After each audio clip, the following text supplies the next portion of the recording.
जय गुरुदेव। जय गुरुदेव। जय गुरुदेव। जय गुरुदेव।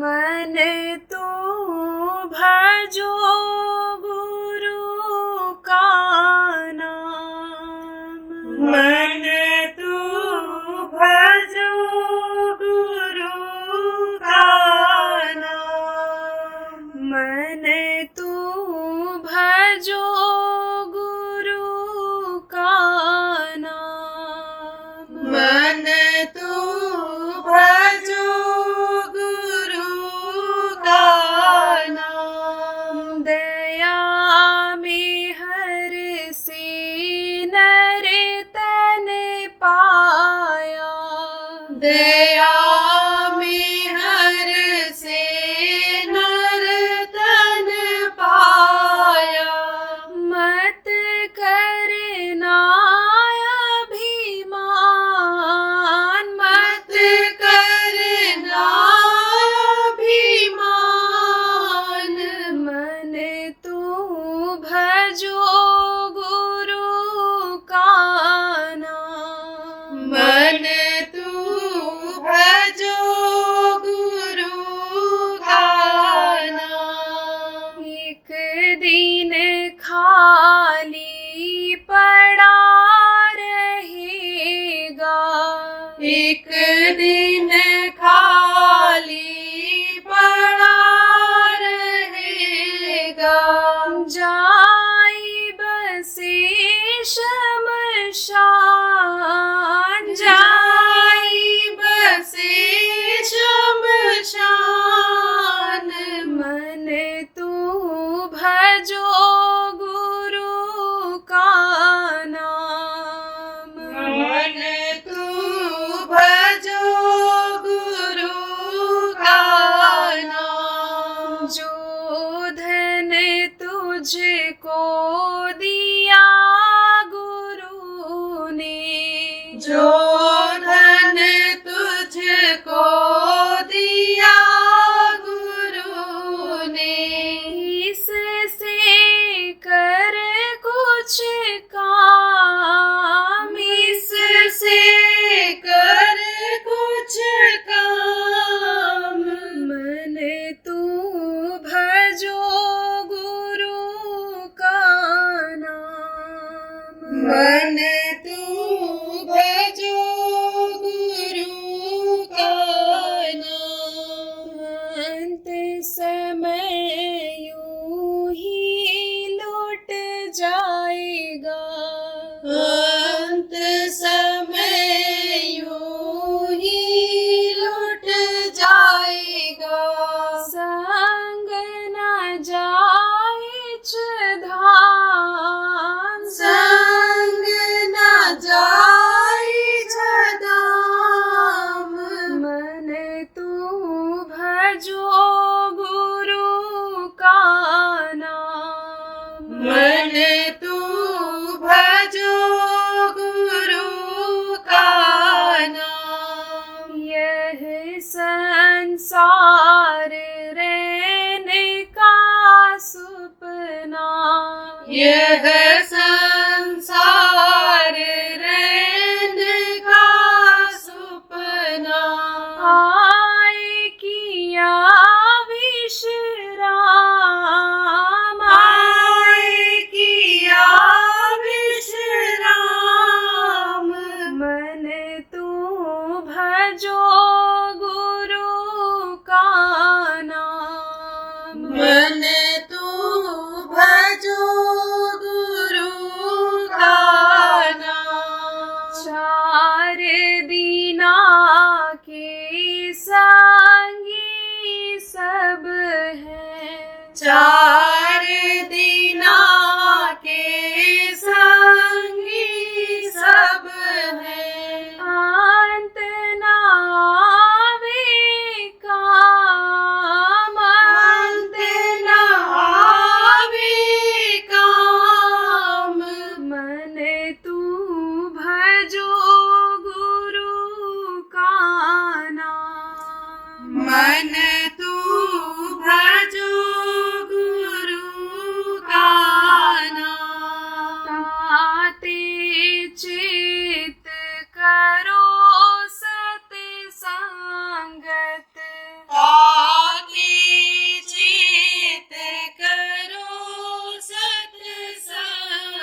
दया में हर सतगुरु से लेकर चलो त्रिकोटि धाम, चलो त्रिकोटि धाम।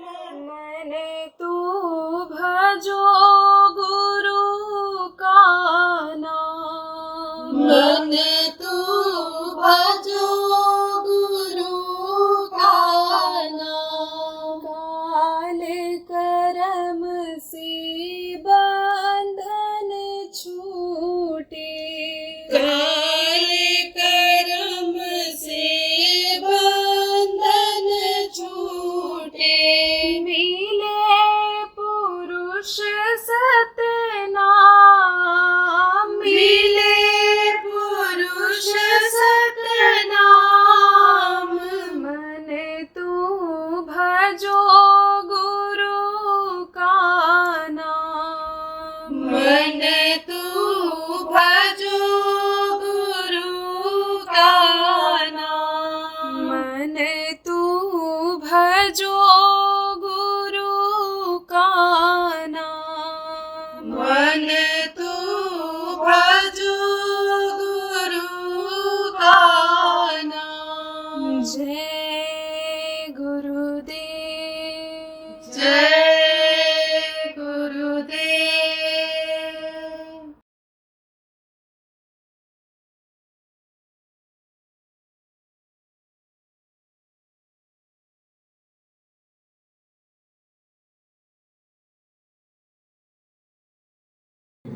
बड़े भाग पाइब सत्संगा, बिना ही प्रयास हुए भवभंगा।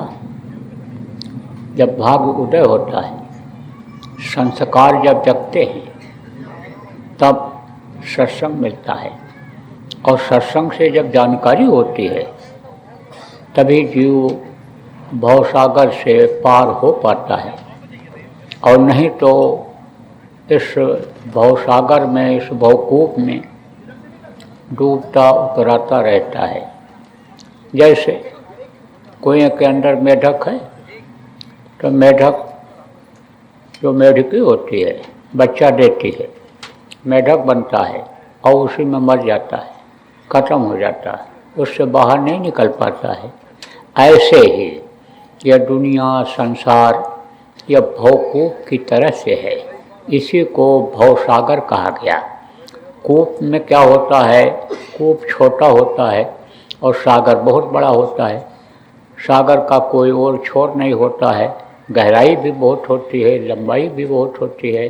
तो सागर इस भवकूप को, इस दुनिया को, इस संसार को संतों ने भवकूप कह करके समझाया है कि अगर सत्संग मिल जाए तो डूबते हुए को जैसे समुद्र में कोई खंभा मिल जाता है, पकड़ लेता है, बच जाता है, ऐसे जब सत्संग मिल जाता है और सत्संग से जानकारी हो जाती है कि सद्गुरु का अगर हम पकड़ लेंगे, उनका हाथ पकड़ लेंगे, उनको अपना बाँह पकड़ा देंगे, तो हमारी बचत हो जाएगी। देखो प्रेमी, आदमी अपने को समझे ही नहीं पा रहा है कि हम कौन हैं और हमारे अंदर कितनी ताकत है और हम क्या कर सकते हैं। इसकी जानकारी ही नहीं लोगों को हो पा रही। तो आपको समझने की ज़रूरत है कि यह जो मनुष्य शरीर आपको मिला है, इसके लिए देवता 24 घंटे तरसते रहते हैं। नर समान नहीं कौनो देही, जीव चराचर जाचरते हैं। जितने भी चर अचर के जीव हैं, चर अचर किसको कहते हैं? यानी समझो कि चर अचर में ये सब आते हैं, जैसे देवी देवता हैं। और यहाँ पर जो चरने वाले हैं, चरने में क्या होता है? खाते हैं।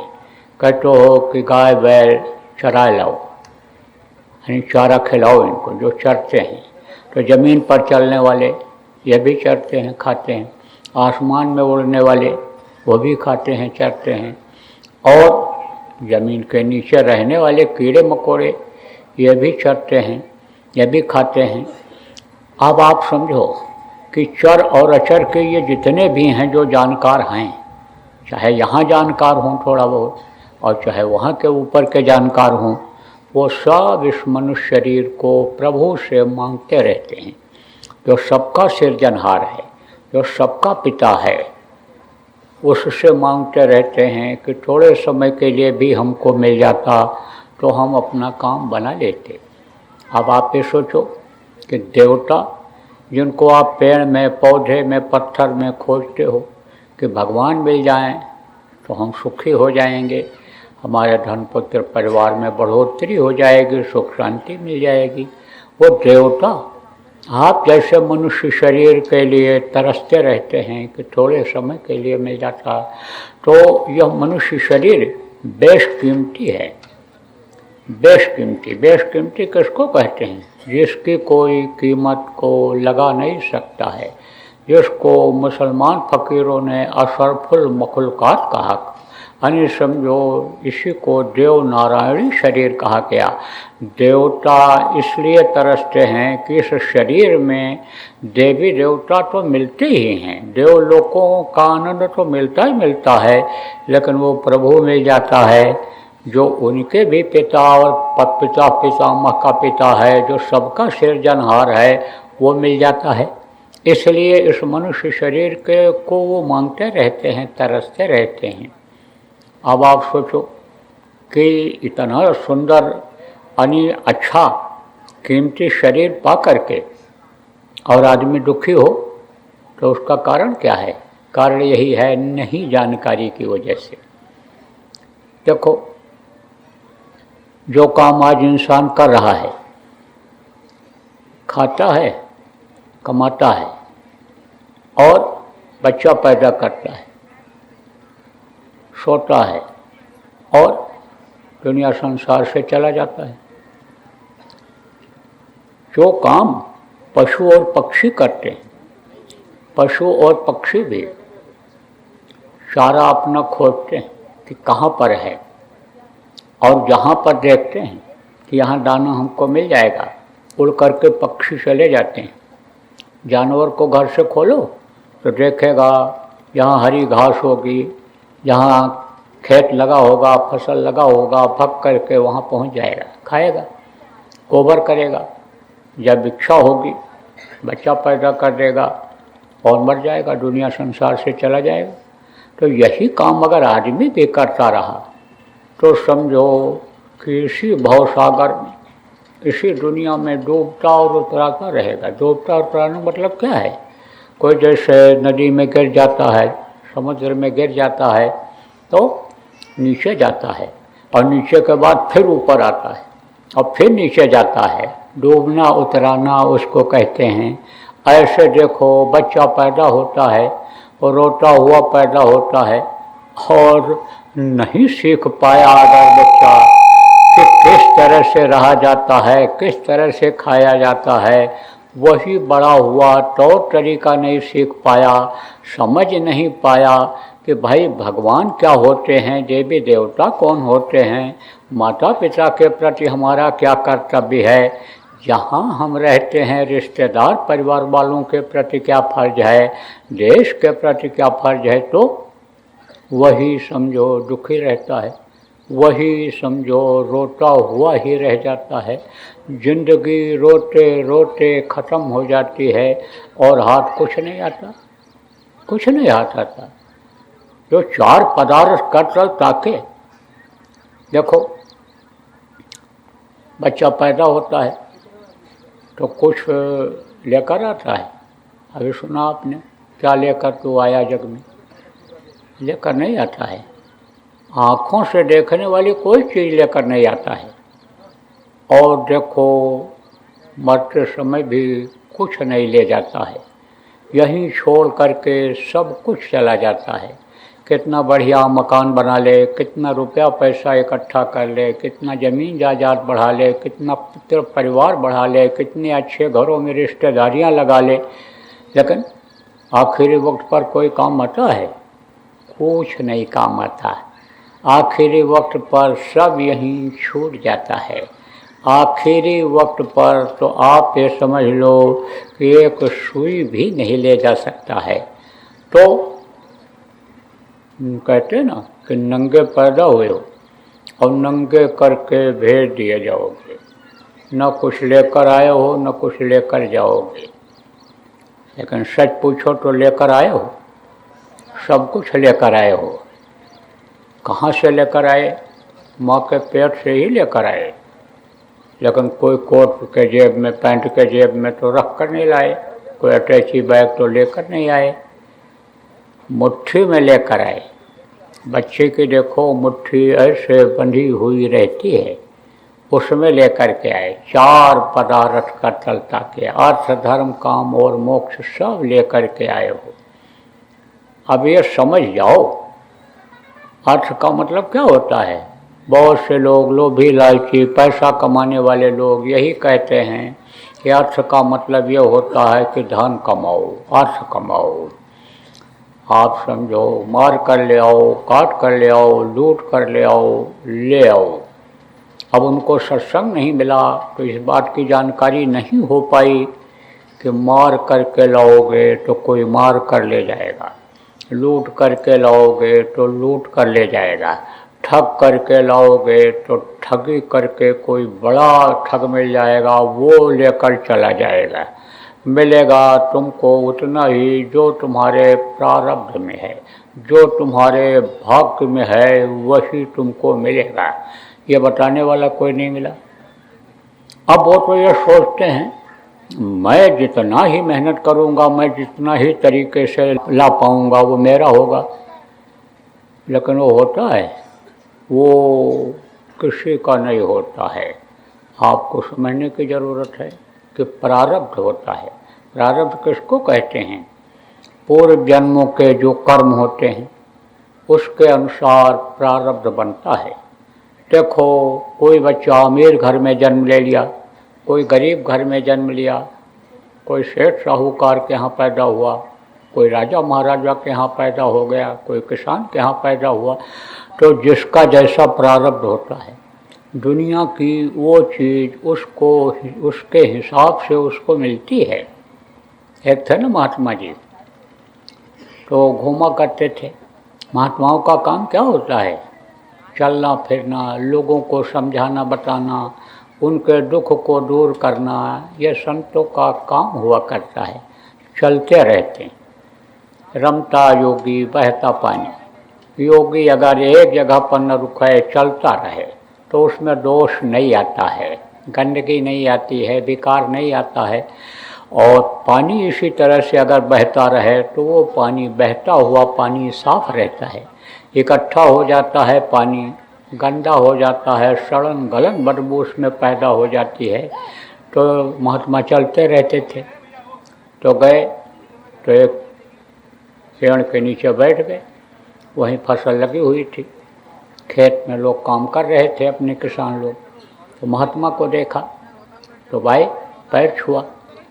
महात्माओं का हमेशा सम्मान रहा है। आज तो लोगों ने देश बना करके और महात्माओं को, संतों को बदनाम कर दिया। लोभ में, लालच में, मान प्रतिष्ठा बढ़ाने में, धन दौलत के पाने में, शरीर के हविष को पूरा करने में महात्माओं को लोगों ने बदनाम कर दिया। संत की मर्यादा को ख़त्म कर दिया। लेकिन मर्यादा पहले से ही संतों की रही है, लोग इज्जत तो करते ही करते हैं। अब ये जरूर है कि कहा गया गुरु करे छान कर, पानी पिए जान कर। तो लोग अंदाजते तो हैं कि कौन गुरु बनाने लायक है, कौन सम्मान देने लायक है, कौन किस काबिल है, इसको तो लोग देखते हैं। तो महात्मा जी गए, बैठ गए वहीं। खेत में काम करने वाले लोग आए, प्रणाम किया, वो लोग भी बैठ गए। तो बोले कि महात्मा जी से, महाराज आप कुछ समझाओ, बताओ। तो महात्माओं का काम क्या है? उपदेश करना, समझाना, सुधारना लोगों को। इसीलिए महात्मा भेजे जाते हैं। वो शक्तियाँ महात्माओं के रूप में प्रभु भेजता है। कहा न, वृक्ष कबो न फल बकै, नदी न संचय नीर, परमारथ के कारण संतन धरा शरीर। महात्मा इसी काम के लिए आते हैं। तो सुनाया थोड़ी देर। बोले भाई अब तो हम आगे चलेंगे। तो बोले महाराज आप क्यों घूमते रहते हो? बोले इन्हीं सब बातों को बताने के लिए घूमता रहता हूँ।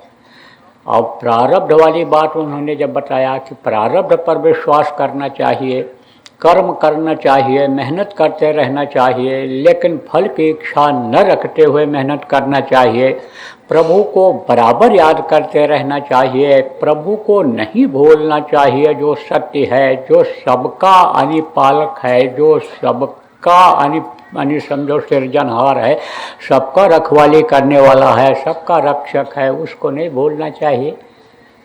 तो यही सब उपदेश कर रहे थे। तो प्रारब्ध के बारे में जब बताया तो बोले महाराज आप बता सकते हो कि हमारे प्रारब्ध में कितना है? बोले बता सकता हूँ। तो कहा कि हमारे खेत में कितना पैदा होगा आप यही बता दो। तो किसी को 100 मन, किसी को 60 मन, किसी को 50 मन, किसी को 30 मन बताया। तो उसमें एक चोर बैठा हुआ था, चोर की भी खेती थी थोड़ी। तो चोर ने सोचा कि हम पूछें कि कितना हमारे खेत में पैदा होगा। तो पूछा महाराज हमारे खेत में कितना पैदा होगा? बोले तुम्हारे खेत में 40 मन पैदा होगा, 40 मन। तो चोर ने सोचा कि 40 मन तो हमारे खेत में पैदा होगा और जो मैं चुरा करके लाऊंगा वो ज़्यादा हो जाएगा।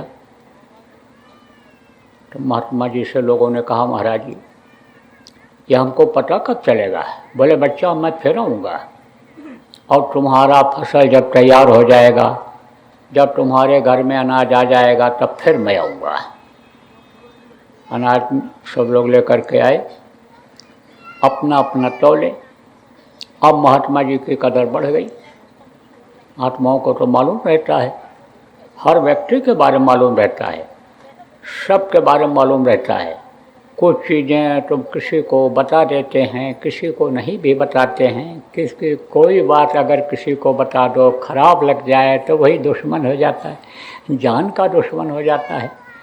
तो महात्मा जब आए तो जब लोगों ने तौला, जिसको जितना बताया था उसको उतना ही मिला। अब वो चोर को भी उतना ही मिला, 40 मन। सब लोग बोले महाराज आप जो बताए थे बिल्कुल सत्य हो गया, एकदम सत्य हो गया महाराज जी, जो आप बताए थे वो सत्य हो गया। चोर को शंका थी कि भाई हमारे खेत में 40 मन हुआ ये जो बोले थे, और जो चुरा करके लाया वो कहाँ चला गया? तो महात्मा जी से कहा महाराज जी आप मेरे से बोले थे कि 40 मन तुम्हारे खेत में होगा। बोले बच्चा हुआ? तब वो बोला महाराज मैं तो और इधर उधर से भी ले आया था, इधर उधर से 4 गट्ठा उधर से लाया, 10 गट्ठा उधर से लाया, 15 गट्ठा उधर से लाया, वो कहाँ चला गया? वो क्यों नहीं जुड़ा इसमें? बोले बच्चा देखा नहीं तुमने? ये देख ये निशान बने हुए हैं कांटों के। तो रात भर चोरी किया और ला करके खलिहान में रखा और मैं उसको फिर उसी के यहाँ पहुँचा दिया, जहाँ जिसके प्रारब्ध का था उसी के यहाँ पहुँचा दिया। बच्चा मिलेगा तो तुझको प्रारब्ध में जो होगा वही मिलेगा। तो दौड़ जो लगी हुई है लूटने की, घसोटने की, जो ये लगी हुई है वो समझो नहीं मिलेगी, काम नहीं आती है। देखो आदमी सुख की खोज करता है कि हमको इसमें सुख मिलेगा, लेकिन सच पूछो तो इस दुनिया में सुख है ही नहीं। आप देखो किसी भी चीज़ की कमी नहीं है, बढ़िया कोठी बनी हुई है, गाड़ियां दरवाजे पर कई खड़ी हुई हैं, रिश्तेदारियां परिवार की अच्छे अच्छे घरों में हैं, लेकिन रात को नींद नहीं आती है। आप अगर बड़े आदमी जिनको कहते हो उनके यहाँ चले जाओ खोजो तो सबसे ज़्यादा नींद की गोलियाँ उन्हीं लोगों के यहाँ मिलती हैं। नींद की गोली अगर न खाएं तो नींद न आवे। तो आप समझो कि सुख नाम की चीज़ यहाँ कोई है ही नहीं, और सुख के लिए आदमी इस मानव मंदिर को गंदा कर लेता है। सुख के लिए आदमी इन हाथ पैर आँख कान को यानी समझो कि गंदा कर लेता है। इसीलिए तो देखो पूजा उपासना कितना लोग करते हैं, लेकिन कबूल नहीं होता है। जिस चीज़ की इच्छा लेकर के लोग पूजा पाठ करते हैं वो इच्छा पूरी नहीं होती है। कारण क्या है? ये सारे के सारे अंग दूषित हो जाते हैं, दोषी हो जाते हैं, ये गंदा हो जाते हैं। इसलिए हाथ गंदा जब हो गया और फूल पत्ती चढ़ाया देवता को, अक्षत चढ़ाया, तो देवता उसको कबूल नहीं करते हैं। अब अगर वो जिंदा देवता होते तो मुँह से बोल भी देते, तो देख तू बकरा खा के मेरे पास नहीं आएगा, तू मुर्गा काट करके खा करके आया है मेरे पास नहीं आएगा, तू चोरी करके आया है मेरे पास नहीं आएगा, व्यभिचार करके तू मेरे पास अगर आया तो देख ले ये गधा, इसी से तुझको कोर्ट पेश कर सही कर देंगे। देखिए त्रिशूल, ये तेरे पेट में मैं भोंक दूंगा। तब कोई जाता? तो मानो तो देव नहीं तो पत्थर। देवता बनी पत्थर को ही अगर मान लिया और देवता के नाम पर ये जो पूजा पाठ होता है ये कबूल नहीं होता है। तो आपको समझने की ज़रूरत है कि आपको ये जो अंग मिले हैं इसको जब आप पवित्र रखोगे, इस मानव मंदिर को साफ सुथरा रखोगे और फिर उससे उस प्रभु का नाम लोगे, मुँह से ही बोल करके नाम लोगे, या प्रभु के नाम पर, भगवान के नाम पर हाथ पैर आँख कान से कोई भी पूजा पाठ करोगे तो वो कबूल होगा, और नहीं तो नहीं कबूल होगा। तो मैं आपको बता रहा था प्रेमियों कि मुट्ठी में लेकर आए हो, क्या लेकर आए हो? 4 पदार्थ, अर्थ धर्म काम और मोक्ष। तो अर्थ का मतलब क्या है? इस मानव शरीर के पाने का अर्थ समझो कि यह किस काम के लिए मिला है। ये भगवान के भजन के लिए मिला है, ये भगवान के प्राप्ति के लिए मिला है, देवी देवताओं के दर्शन करने के लिए मिला है। यह मनुष्य शरीर आपको मिला है। आप समझो कि यानी अर्थ धर्म, धर्म क्या है कि इसके अंदर जो जीवात्मा है, सबके अंदर जीवात्मा है, उसको जगा करके परमात्मा तक पहुंचाने के लिए मिला है। आप जो नए लोग आए हो कहोगे भाई जीवात्मा क्या चीज़ है? जीवात्मा ही सब कुछ है। इस मनुष्य शरीर के अंदर जो जीवात्मा है वही इसको चेतन किए हुए है। चेतन किसको कहते हैं? जो एक जगह से दूसरी जगह आ जा सकता है, ये मनुष्य चेतन है। जीवात्मा निकल जाती है तो ये जड़ हो जाता है। जीवात्मा जब निकल गई, जब आदमी मर गया तो हाथ पैर नहीं हिला सकता है, उठ बैठ नहीं सकता है, कुछ नहीं कर सकता है। जब तक जीवात्मा रहती है, बोलता है, हंसता है, देखता है, हाथ पैर हिलाता है, चलता फिरता है, कमाई भी कर लेता है, सब काम कर लेता है। तो जीवात्मा ये परमात्मा की है अंश। अंश किसको कहते हैं? सबसे छोटे टुकड़े को अंश कहते हैं। 5 महीना 10 दिन का बच्चा जब माँ के पेट में हो जाता है तब ये जीवात्मा डाल दी जाती है, और बराबर जब तक समय रहता है तब तक ये रहती है। हर आदमी को गिन करके सांसों की पूंजी खर्च करने के लिए मिली है, और खर्च सबकी होती है, क्योंकि इस धरती का ये नियम है, जो पेड़ फलता है वो झड़ता है, जो आग जलती है वो बुझती है, और जो पैदा होता है वो मरता है। तो जब समय पूरा होता है तब ये जीवात्मा निकलती है, और नहीं तो बराबर इस शरीर के अंदर रहती है। मनुष्य शरीर पाने का जब आदमी नहीं मतलब समझ पाता है और खाने पीने मौज मस्ती में ही अपने इस शरीर को बर्बाद कर देता है, समय को निकाल देता है सुख की खोज में, सुख भी नहीं मिलता, दुविधा में दोनों गई, माया मिली न राम, सुख के लिए दौड़ता है और इसी में समय निकल जाता है। रात गंवाया सोई कर, दिन गंवाया खाए, और हीरा जन्म अनमोल मिला है, कौड़ी बदले जाए, उसका कौड़ी बदले जब चला जाता है, समय पूरा हो जाता है, तब उसको इन्हीं योनियों में बंद किया जाता है। किस में? कीड़ा मकोड़ा, सांप गोजर, आसमान में उड़ने वाले पक्षियों में, पानी में रहने वाले जानवरों के शरीर में, ज़मीन के नीचे रहने वाले कीड़ों में, पत्थरों में भी कीड़े होते हैं, उनमें बंद किया जाता है। अब सज़ा भोगता रहता है, सज़ा भोगता रहता है उसी में। आपको समझने की ज़रूरत है तो जीवात्मा सबके अंदर एक है, इतनी छोटी है कि इन बाहरी आँखों से आप देख नहीं सकते हो। तो इस जीवात्मा के ऊपर दया करो।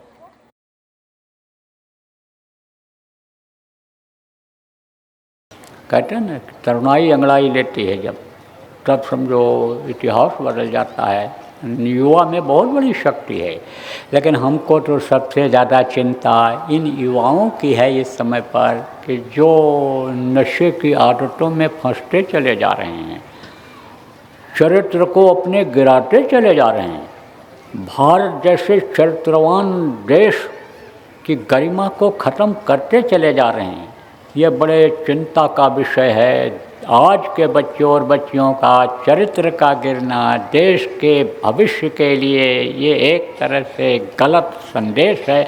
ये गलत समझो कि सूचक है, ये समझो कि विकास में बाधक है। इसलिए इन पर आप ध्यान रखो। छोटे बच्चों को ही आप अच्छी आदत सिखाओ, उनका ध्यान रखो। घर से जब निकलें कहाँ जा रहे हैं, क्या पढ़ रहे हैं। गलत बच्चों के साथ, बच्चियों के साथ में हमारी बच्चियां तो नहीं पढ़ रही हैं, इन चीज़ का ध्यान रखो। जिम्मेदारी महसूस करो। किसका? गृहस्थ आश्रम का, गृहस्थ धर्म का पालन करो। अगर आपने बच्चा बच्ची पैदा किया है तो थोड़ा सा समय उनके लिए भी निकालो। नहीं पढ़ा सकते हो तो कम से कम शाम को जब लौट करके आएँ तो पूछो तो क्या पढ़ा, क्या पढ़ाया मास्टर जी ने, होमवर्क क्या दिया है, थोड़ा सा ध्यान दो। और नहीं तो यही बच्चे जिनसे बहुत बड़ी बड़ी उम्मीदें आप करते हो, यही आपके लिए तकलीफ देह हो जाएंगे, यही आपके जान के खतरा पैदा कर देंगे। इसलिए इनका ध्यान रखो, ये ज़रूर कहता हूँ। जय गुरुदेव। सरकारी व गैर सरकारी अनुदान के लिए बिना सत्संगियों के सहयोग द्वारा जनहित के कार्यों में लगी हुई बाबा जय गुरुदेव धर्म विकास संस्था का मुख्यालय पिंगलेश्वर रेलवे स्टेशन के सामने मक्सी रोड, उज्जैन, मध्य प्रदेश में है। यहाँ पर सत्संग व नामदान का कार्यक्रम होता रहता है। अतः आप श्रोताओं से अनुरोध है कि बाबा उमाकांत जी महाराज के आश्रम उज्जैन एक बार परिवार सहित जरूर पधारिएगा। जय गुरुदेव। आपके सुझाव के लिए व्हाट्सएप नंबर 9575600700। जय गुरुदेव। जय गुरुदेव।